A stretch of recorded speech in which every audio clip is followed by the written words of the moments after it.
Welcome to our moon week. In light of the lunar eclipse that just passed, we will be decoding all 6 episodes of Moon Knight.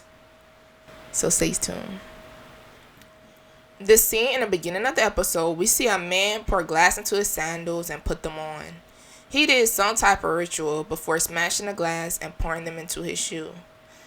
Now, I initially thought that this was a way to get over pain and suffering. Kind of like the saying, to get over trauma, you have to face it. But not only was it a way to overcome pain, but it was also looked at as a way to show devotion to the goddess we later find him working for, Amit. In a lot of groups, cults, you must ensue pain in order to show true devotion for a cause. So when I first seen the glass scene, I'm like, either he got a bad case of athlete's foot, Bruh. or he done gone batshit crazy, or this something he gotta do. I mean, I like my liquor courage too, but I'm not using broken glass as a chaser. So I looked it up, and boom, the actual term is self-flagellation. Sounds like a dominatrix sex position if you ask me. But hey, you know Marvel has a way to dramatize and desensitize some of the most heaviest subjects. Throughout history, we find self-flagellation in many cults and religions, even popular in Christianity. That's interesting. It means to flog yourself by inflicting pain with whips, chains, or anything else to actually show you share the suffering of disciples, or remind yourself of your undying devotion to God.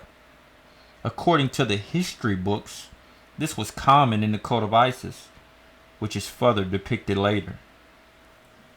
We are then introduced to Stephen Grant. Now, he lives alone with his goldfish. He works at a museum. This may sound ordinary, but in the opening clips of the film, we see him strapped to his bed. This immediately lets me know that he is restraining himself from something or someone. He feels that in order for him to have control at night when he sleeps, he must tape the doors, tie himself up, or even not sleep at all. I also noticed sand on the floor around his bed, creating somewhat of a barrier. It was revealed that the sand was placed around his bed so he would be able to know if he left his bed during the night. Sand can also be seen with the spiritual context, such as keeping himself grounded or spiritually connected with the earth so he don't wander during the night. Sand can also represent time, and as we know, many of the times Stephen did awaken, much time had passed without his knowing. So now that we've heard the spiritual meanings, I watch the scene and I see a troubled man shackled to a bed. I'm like, this guy's aware. He's aware he's dealing with something. I'm sure it's something such as a mental disorder. The fact that he takes such extreme measures lets me know he has obviously went off the deep end before. Now, like Ivy said, time is shown to really get the worst of him. When to his surprise, the little shorty he got his eyes on had a date. And he apparently, the time shifted for like 2 days. Talk about this man's luck. We then have a scene where he complained about the Egyptian god poster, which showcases the Ennead, which is the great gods of Egypt. I think this is important to mention because it does foreshadowing. I mean, not that his job isn't a big foreshadow also. We then finally get to know what happens to Stephen when he sleeps. He is literally transported to another world. Astral projection, maybe. Astral travel. I mean, this is a world that Stephen has no recollection of what's going on. All he knows is that a big creepy voice is yelling at him. People are shooting at him, trying to kill him. And he experiences random blackouts with dead bodies surrounding him. I mean, if that's not weird enough, we are introduced to Harrow. Yes, this is the same guy that is walking with glass in his shoe. Not only are we introduced to Harrow, but we also hear about the goddess that he is working for. The goddess name is Ammit. Now, just to give y'all a little history on Ammit. Ammit is also known as the devourer of souls.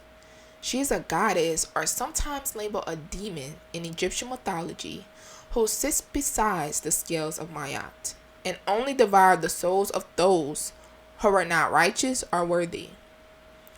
Your soul had to be as light as a feather.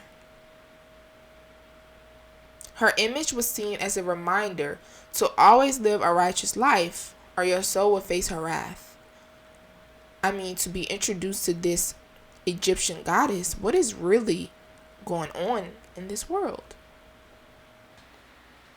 Well, what's going on is Steven done got himself in a whole lot of trouble. Looks like he done stole a shiny gold scarab from old Glass Stepper. Come to find out, Hero is Amit's errand boy, and his job is to find out if your soul really is balanced. So who gets spotted? Old Steven. But even though the evil voice from afar is verbally abusing him every chance he get, he helps him. Gets him out quite a few issues. Even adds some high-speed chasing up a mountain in typical Marvel fashion, full of CGI scenes and special effects. Steven finds a phone and a key, and when he calls to contact Layla, he hears the name Marc again. Steven starts to see glimpses of himself in mirrors. It looks like himself, but it's talking to him. Can we say self-reflection? Steven is then chased by an Egyptian deity. We have a clue of that because the deity is mummified. The deity is huge with a falcon-like face. How can he even see this deity? It has to be attached to him in some way, and maybe not bad because, if the deity wanted to hurt him, it would have done it already.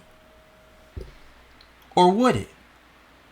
After suddenly appearing on the bus, Steven realizes it's not a dream.